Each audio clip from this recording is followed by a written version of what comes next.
परम संतोष है।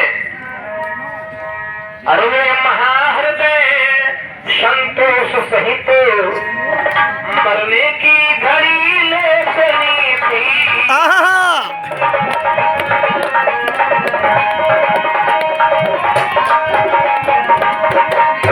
या परम उदार कृपा कर की माया का समय देखते थे।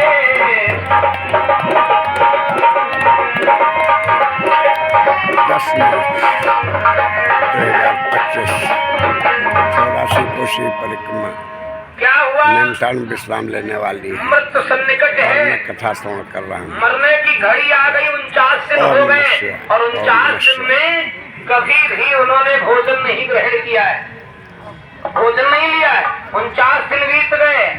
एक बात सुनो, जिसको एक दिन भोजन नहीं मिलता है, एक ही दिन व्रत होता है, एकादशी आज ही हुई। हमने सबकी जबरदस्ती एकादशी करवा दी। अच्छा, हाँ, सबकी। क्योंकि एकादशी को अन्न खाना और खिलाना दोनों पाप होता है। अन्न खिलाना भी नहीं चाहिए। हमको नहीं बताया तो इसलिए दूसरी हमने खाए। सोचा क्या सबकी एकादशी करवा दो। और फिर इतने मेले के अंदर, परिक्रमा के अंदर जो अनंत गुणा फल देने वाली है, इसलिए सबको एकादशी का व्रत करवा दिया। कैसे है? अब भाई जिसकी क्षुधा शांत नहीं होती तो उसके लिए भोजन है, उसके लिए भोजन है। क्योंकि संसार में अन्न की ही कन्न है। जब अन्न खाओगे तभी कन्न होगी, तभी घूमोगे, नहीं तो व्यर्थ है, कुछ नहीं हो सकता है। बंधुओं,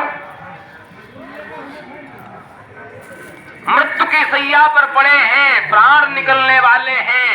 तो भगवान ने सोचा कि अगर हम नहीं गए तो हमारा भक्त ये संसार से विदा हो जाएगा। लेकिन फिर भी भगवान ने लीला कौन सी रची? उस 1.25 सेर सत्तू जो थे बनाए, और सत्तू को घोल करके सोचा कि लाओ थोड़ा सत्तू ही पान कर ले, यही बचा है। और जैसे ही पान करने का विचार किया तो क्या देखा कि एकाएक नभ के निकट आया कंचन बाल।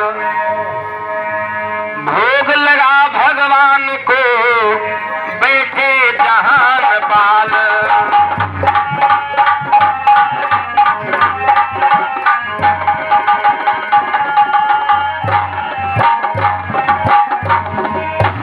जैसे ही वो सत्तू घोर करके बैठे, 49वां दिन है, 49वें दिन सत्तू घोर ही चुके थे कि एक बाल निकल आया।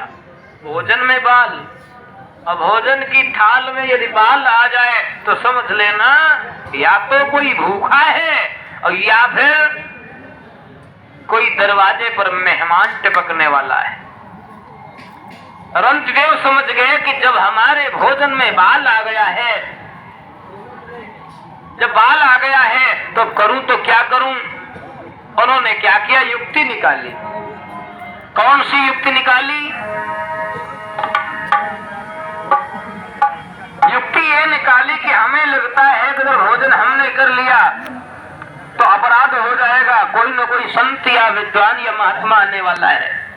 मन में विचार कर लिया, क्योंकि जो संत होते हैं वो परम ज्ञानी होते हैं, तो परमात्मा उनके हृदय में बैठ करके वो पहले भविष्यवाणी कर देता है। जो भक्त हैं, तो भक्ति की यही खास पहचान है। तुम्हारे साथ में अगर ये लीलाधर कोई लीला रचने लगे तो समझ लेना भक्ति हमारी पुष्ट हो रही है। अब ये लीला जरूर रचेगा, ये ध्यान से सुनना। ये कोई न कोई विचित्र लीला, कोई न कोई घटना करता ही रहता है, लेकिन क्या करते हैं हम आप सब समझ नहीं पाते, क्योंकि हमारी आपकी इतनी पहुंच नहीं है। और जिस दिन हमारी आपकी इतनी पहुंच हो जाएगी, समझ लो उसी दिन हम इसे पहचान भी लेंगे। भगवान को पाने के लिए, भगवान को पहचानने के लिए देरी कितनी है? दूरी कोई नहीं है। एक छोटा सा पर्दा पड़ा हुआ है? पर्दा है, और ये जो पर्दा हट गया तो पर्दा ही हट गया तो दीदार हो जाएगा।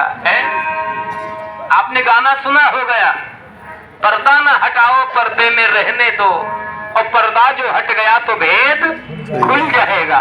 है ये भेद है क्या? और ये परमात्मा और जीवात्मा के बीच में घूंघट का पर्दा है, और वो पर्दा यदि हट गया तो भेद सारा खुल जाएगा कि हम तुम तो एक ही हैं, ईश्वर अंश जीव अविनाशी। ईश्वर अंश जीव अविनाशी, चेतन अमल सहज सुख राशि,